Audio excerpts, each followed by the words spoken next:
quickly go through part B, which says we have y equal to sec x. And of course, here it says, if you remember, it says they want the equation of the tangent and they want us to graph the curve as well. Okay, and we should label each curve and tangent with its equation. So it's not even a problem. So we want the equation of the tangent. So we have y equal to sec x. We need to quickly find that equation, then we can be able to, so that we can be able to label the curve when we draw and the line. So anyway, y is equal to sec x. Now, what do we need for us to put the equation of the tangent? Remember that we use the formula y minus y1 is equal to m multiplying x minus x1 to find the equation of the tangent. And we need to have two things, which is the point x1 comma y1. Okay, it's a point. It'll be x1 y1, that's the point. And we need to have the gradient, which is m. And we find it by differentiating and putting the value where we are. Okay, we should put it the position. So anyway, first we need to have, do we have x1 y1, the point?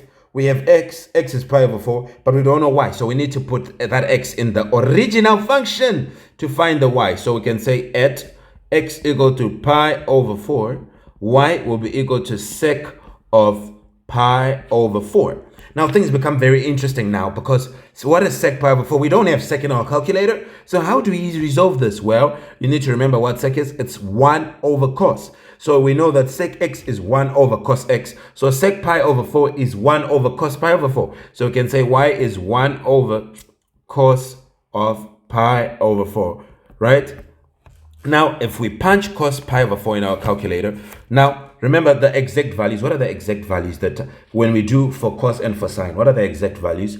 For cos and for sine, the exact values are, we should know that we either get 1 or we either get 1 or get a half, which is when you punch in the calculator, you'll be getting a 0.5, or you can get a 1 over root 2. 1 over root 2, we sometimes call it root 2 over 2, depending on the situation. We like to use 1 over root 2. Then we have the other one, the last one, which is root 3 over 2, okay? We have root 3 over 2. So anyway, we can get this as negative or positive value. So these are the, remember these four of them. One is 1, okay, 5 with a 0. So 0, 1, half, 1 over root 2, which is also root 2 over 2, and then root 3 over 2, okay?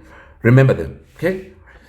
So here, how do I get that? I'm going to go in my calculator, make sure it's in rads. Then I'll say cos, I open bracket, I say pi over 4, close, is equal to, I'll get 0.7, so I just got 0.7071. Now I need to know which one is it. It can be a half, it can be 1, it can be 0. So is it the 1 over root 2 or is it root 3 over 2? So I'll say, what is 1 over root 2?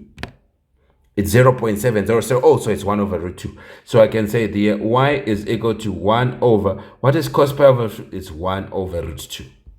Okay, we got it as a 0.70, and we know that it's the same answer as this one. So this one has its own answer, you can try. So it's going to be 1 over root 2. So cos pi over 4 is what? 1 over root 2. Remember, we have to put the exact value, okay?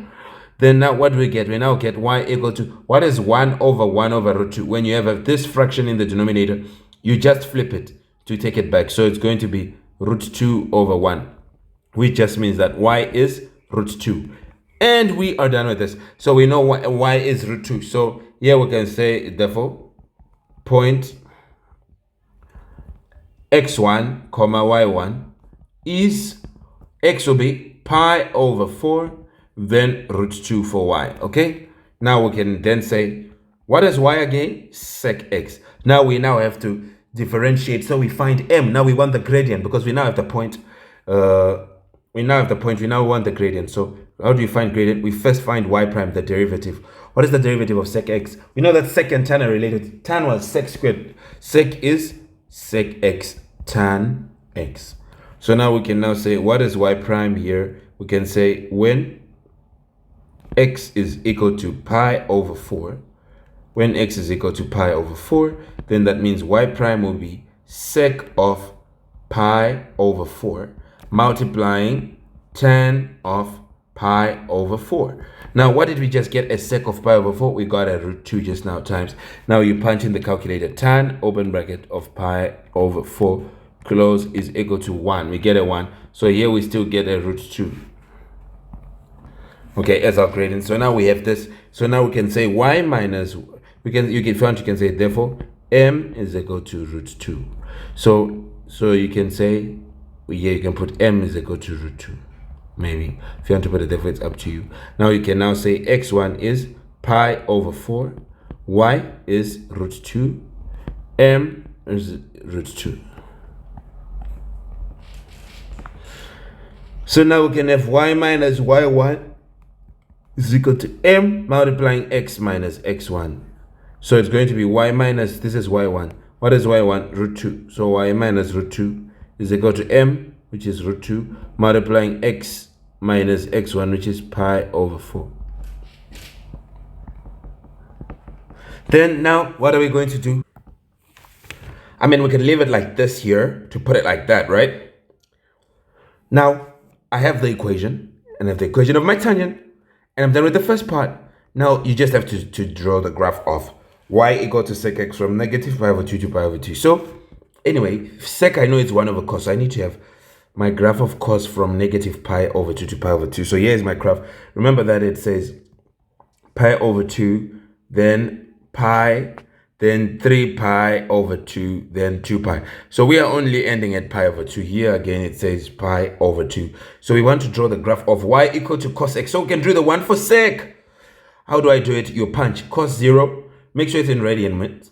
Cos 0, you get 1. So if I do cos 0, remember that it's at 1 from 1 to minus 1. That's cos. Cos and sine and second cosec.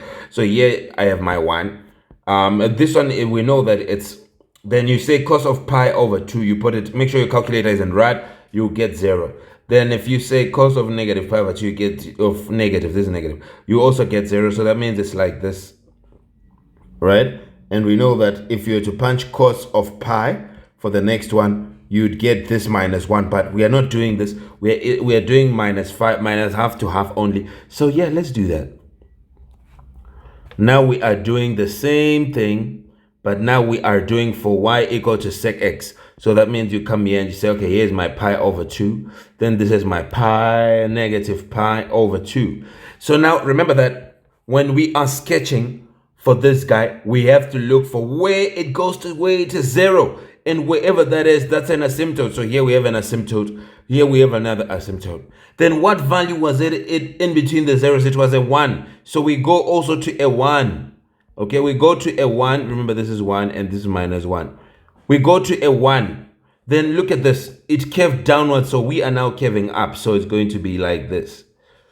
It's going to curve up now because you can see that this thing is facing down. So now we face up and this is our asymptote. Remember, every 0 is an asymptote. Remember, if you're not good at this, go watch the video I did on sketching. Then you can even now remove this if you had put it with a pencil, blah, blah, blah. You can remove this one. Okay. Then now we go to x pi over 4, which is half of pi over 2. It's like here. Okay, pi over 4 is like half. Then they want the gradient here, so we can come here, put this, then we put our gradient like that. We show our gradient. You put a line which touches exactly at that point. And you can now say that this is y minus root 2 is equal to root 2 multiplying x minus pi over 4. You can leave it like this. This is the equation of the tangent. Then here you can put your things and show that it's going to keep going up like this. Then we can say this is going to be, you come here to the graph and say this is y equal to sec x. And you are done. This is going to be all you needed to do, and you'll be done because you've labeled your two graphs, and you can say this is the x-axis, and you can say that this is going to be the y-axis. And you are done. This is going to be your final solution. That's it. See you in the next one. Goodbye.